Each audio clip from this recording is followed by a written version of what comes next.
Good morning. I'm Steve Jurens with your live Northeast Radio SD News for Monday, January 26th, 2025.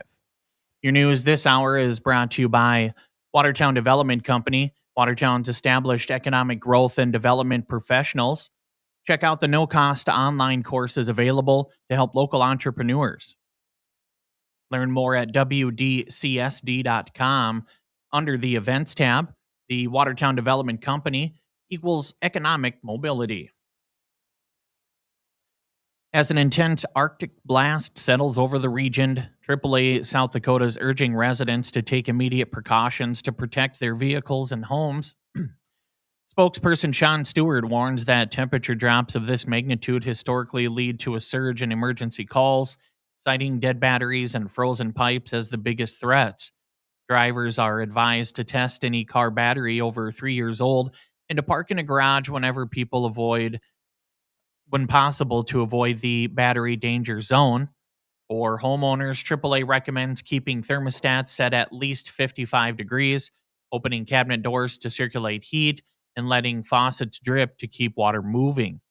Stewart emphasizes that acting now isn't optional, it's essential to keeping a breakdown or preventing a home disaster. A crash on Highway 212 Friday evening sent one man to the hospital and left a load of drywall scattered across the roadway. Watertown police say the incident began around 5:12 p.m. near Evolution Power Sports when a light-colored SUV pulled out in front of a westbound Chevy pickup, forcing the 23-year-old driver to swerve. That evasive maneuver pushed the Chevy and its flatbed trailer onto the oncoming lanes, where it collided with the eastbound Ford F-150.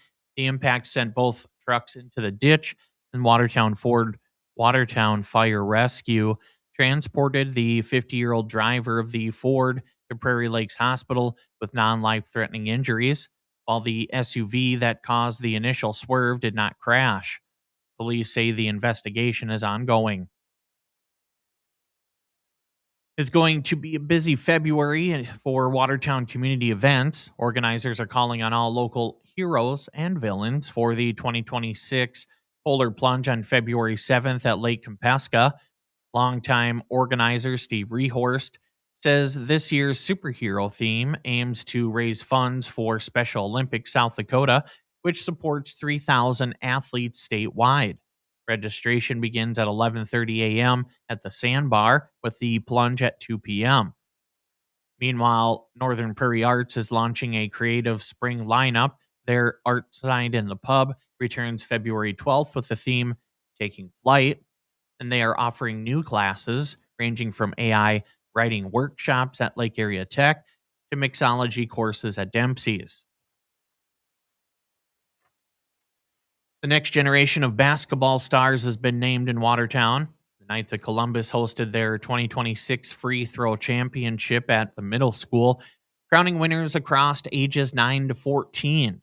Standouts include Campbell DeBoer and Nathan Vandersnick in the 9-year-old divisions, Leo Schumacher taking the boys' age 14 title. All winners now advance to the district championship on February 1st. On the ice, the Watertown Lakers are celebrating a surge in growth. Association President Todd Randall credits the Learn to Play initiative for bringing in over 50 new skaters this season by providing free gear and coaching. The Lakers are also launching the Compesca Kraken Summer AAA team and preparing to host the Chris Reeve Memorial Tournament this last weekend. District 4 Representative Dylan Jordan says he is pulling his proposed fireworks legislation to avoid hitting consumers with hidden costs. It is an update on the 2026 session. Jordan explained he withdrew House Bill 1070, which would have expanded fireworks sales dates, after discovering it would inadvertently trigger a law requiring vendors to pay $1,000 special license fee. Jordan stated he refuses to sponsor any bill that increases costs for residents. The representative is now shifting focus to agricultural education. After initially failing by 2 votes, that measure is now for consideration. South Dakota officials are moving forward with Senate Bill 216, a new law aimed at cutting property taxes for homeowners. The Department of Revenue says the plan uses three main tools: a 3% cap on the total value of owner occupied homes in a county, limits on local budget growth, and an expanded assessment freeze for seniors and those with disabilities. While individual home values may still fluctuate based on the market, the goal is to keep county-wide totals in check.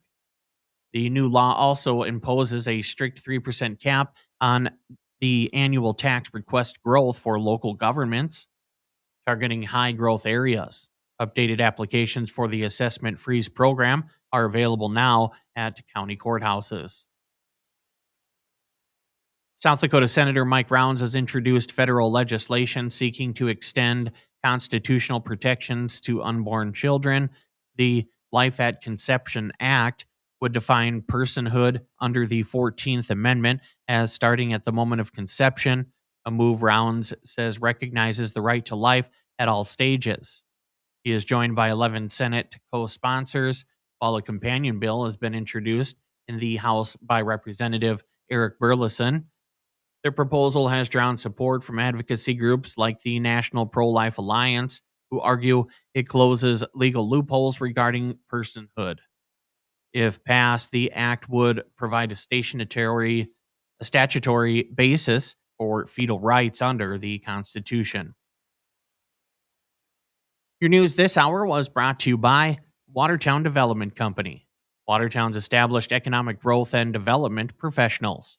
Check out the no-cost online courses available to help local entrepreneurs. Learn more at wdcsd.com under the Events tab. The Watertown Development Company equals economic mobility. Visit northeastradiosd.com for full news stories. Like, subscribe, and review our daily Northeast Radio SD News recap podcasts and uploaded live interviews. Sign up for our newsletter, arriving every morning at 6 a.m. With today's local and state news from Northeast Radio SD Studios in Watertown, South Dakota, I'm Steve Jurens.